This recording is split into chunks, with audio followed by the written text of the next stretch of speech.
if you guys checked out the NBA Live Fantasy Draft video, you would have heard me talking about how NBA Live did not have the rookie class of 98, which was obviously the Vince Carter, Paul Pierce, Dirk Nowitzki group of players, and that was due to the lockout. So because of that, I had to sort of skip a year for the debut series at least, and go on to NBA Live 2000. And that wasn't necessarily a bad thing, because NBA Live 2000 was a really good game. I started playing this. It actually had Jordan and everything. I tried to find a fantasy draft for that. That would have been something special, because you could have put all the legends in there. You know, Jordan and Wilt and Bill Russell and all those guys. But I couldn't see that feature anywhere, which is a bit unfortunate. Regardless, so there's going to be 2 classes that are going to be documented here. I'm not sure how many rookies from the 99 class I'm going to be putting in, because I'm trying to keep this Hall of Fame only. So players that I envision that are going to make the Hall of Fame, such as Vince Carter, even though that wasn't a Hall of Fame play where he got the board and just landed out of bounds. But yeah, Vince Carter is clearly going to be a Hall of Fame. Some people actually dispute that, and I think that's insane. I mean, if guys like Reggie Miller and Dominic Wilkins have made it, then why not Vince? Vince has put up nearly 25,000 points over his career. Very few players have brought as much excitement to the game of basketball as what he does.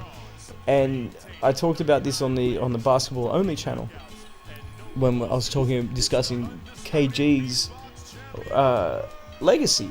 It's not the points, it's not even his championship or his MVP or his Defensive Player of the Year award. It's none of that. It's the fact that without Garnett, I don't think basketball would have survived in Minnesota. And that's even more of a point that you can make for Vince Carter, because it's almost a fact that basketball would not have survived in Toronto without Carter. So that was a big reason why I had to put Carter first, even though out of the big 3 from that class, as I mentioned before, Nowitzki, Pierce, Carter has actually had the worst career out of all 3 of those guys.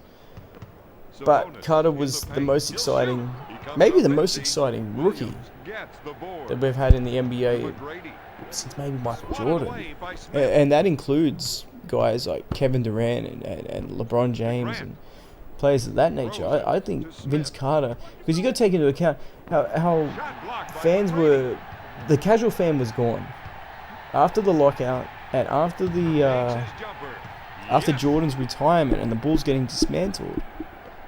And Allen Iverson and players like that, Kevin Garnett as well, they hadn't emerged yet.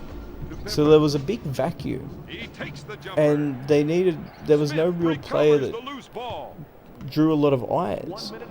And Vince Carter was that guy.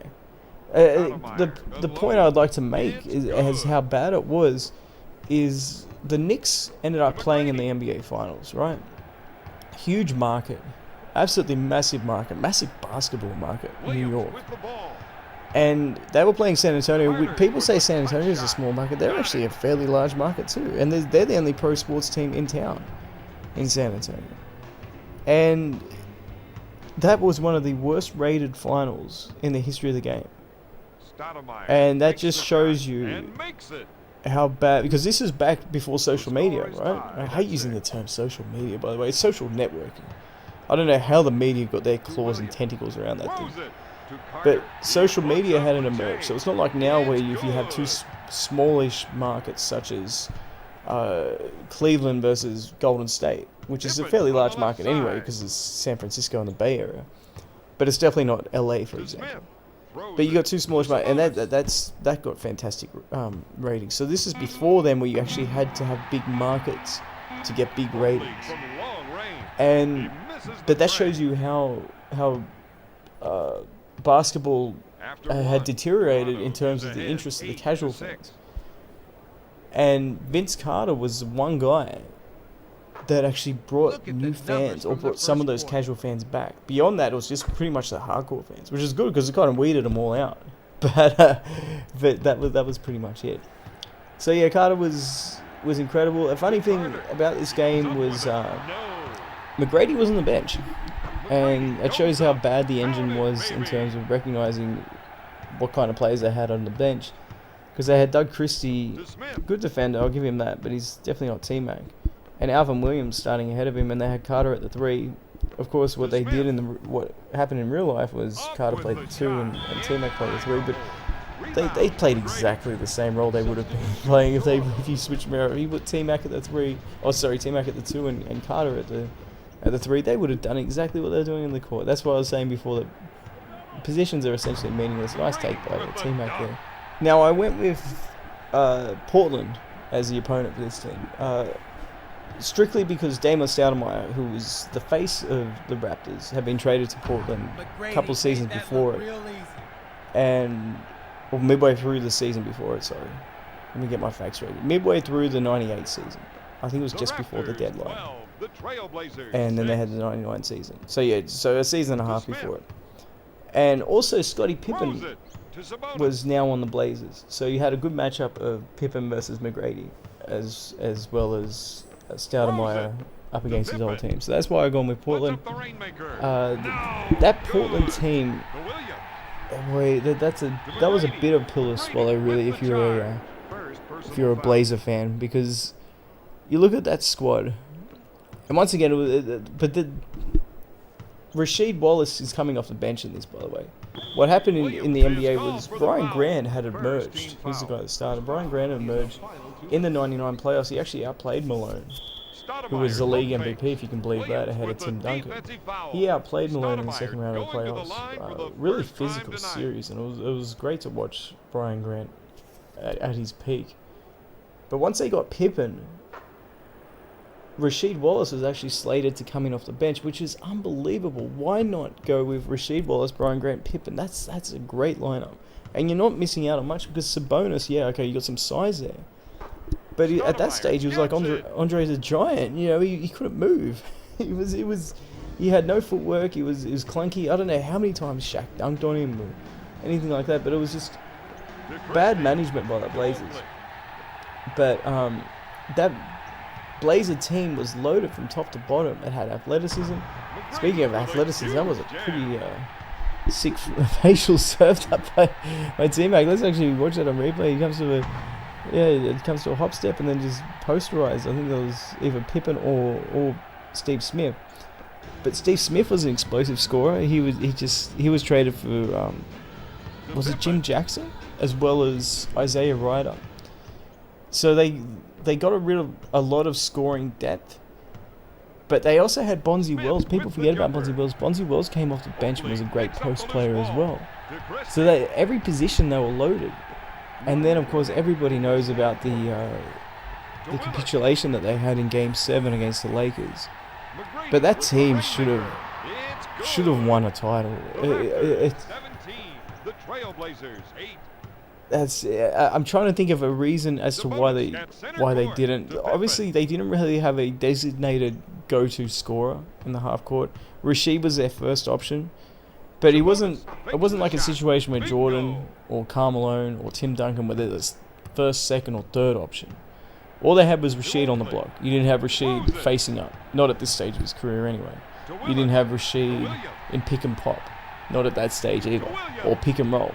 It was Rasheed on the block, and then he'd put some post moves and end up spinning baseline for a jumper or coming across the lane and trying to get to the line. So when that was taken away from them, where's the second option? Steve Smith? Probably Smith was, the third option offensively. And you had Pippen, being an enigma. But once he's gone, you're relying on, say, a Steve Smith to carry a team. And, Brian Shaw starts hitting threes. Shaq starts emerging. Kobe had one of the greatest stat lines for a Game 7 that you'll ever see. But here we are at halftime, and it's about to go into the halftime show. So I'll let that run, and then after that, I'll let it go, and I'll see you in the next video. In the first half.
to Willis.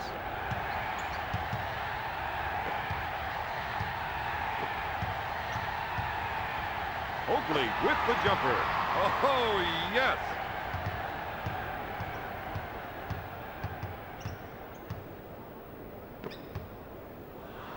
Grant takes the jumper. Boom.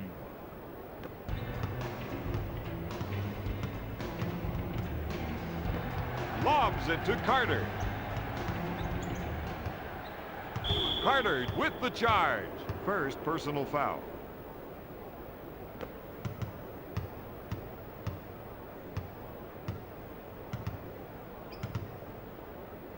Sabonis in the post. Stoudamire gets the rock. Pulls the trigger. Shot blocked by Willis. Good. Toronto 19, Portland 14. Carter's off the glass.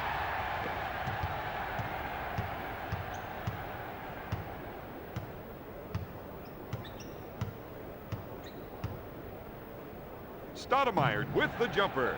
Grant takes the offensive rebound. Stoudamire unloads. Rebound, Oakley. To McGrady. To Carter. To Carter. He takes the jumper. No good. McGrady throws it down. The Raptors 23, the Trailblazers 14. To Sabonis. Goes up. No good. To Willis. McGrady with a one-handed slam.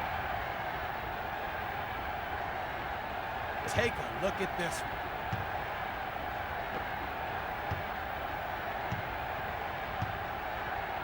one. McGrady made that look pretty easy.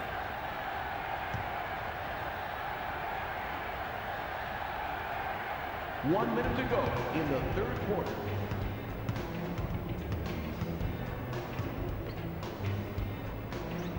To Grant. Puts up the jumper. Nope. McGrady grabs it. Carter puts it up. Batted away by Stoudamire.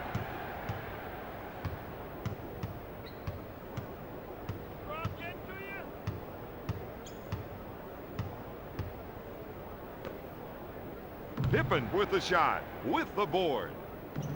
In and out. Stoudamire at the baseline.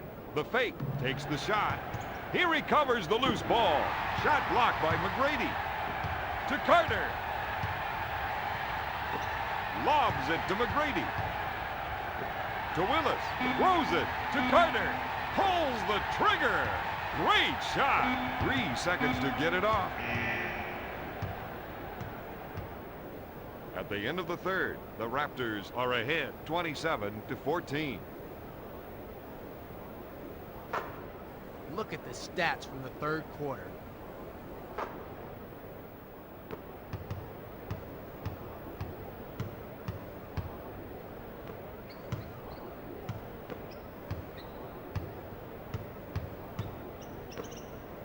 Smith with the fake, takes the jumper. Off target, rebound, Willis. Carter makes the lay-in.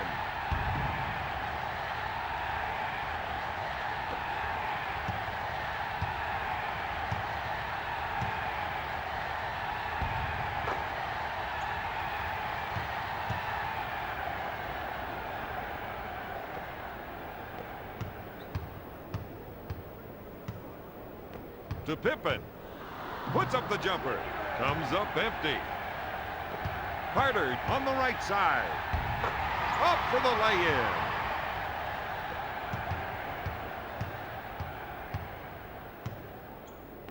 To Grant. He shoots from the elbow. No! McGrady on the right side. Goes in for the jam.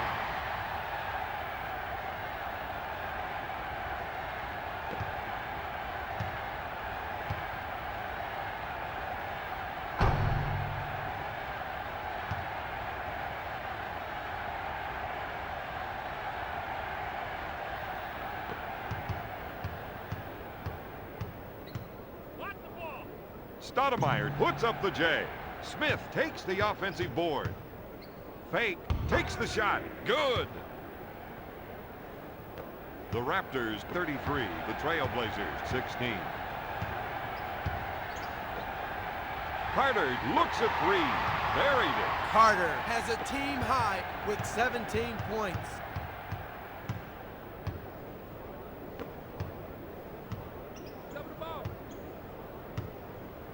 To Sabonis.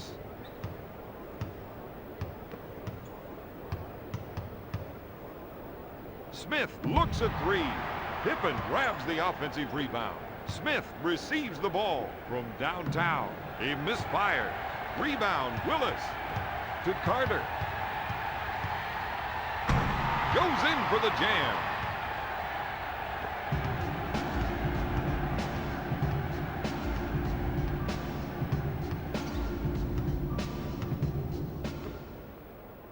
Smith with the rainmaker.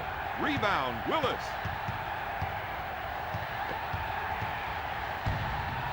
Comes up empty.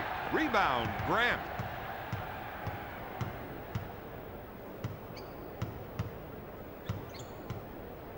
To Sabonis. To Smith. He launches a three. Got it.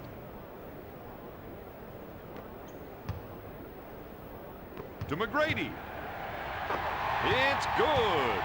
Don, he's got 19 points.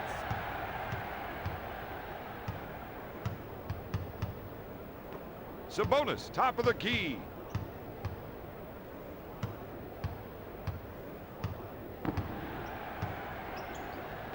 To Smith. With the jumper. Rebound, Williams. To Carter. Grant is called for the foul. Carter with an easy lay-in.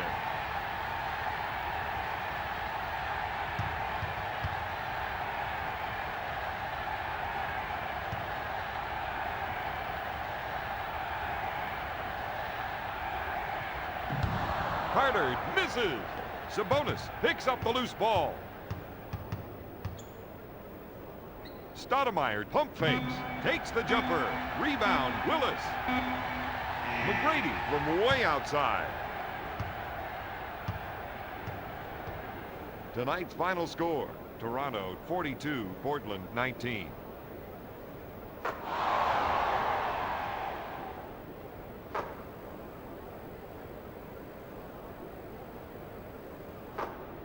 Here are the stats from the fourth quarter. Here is the outstanding player of tonight's game.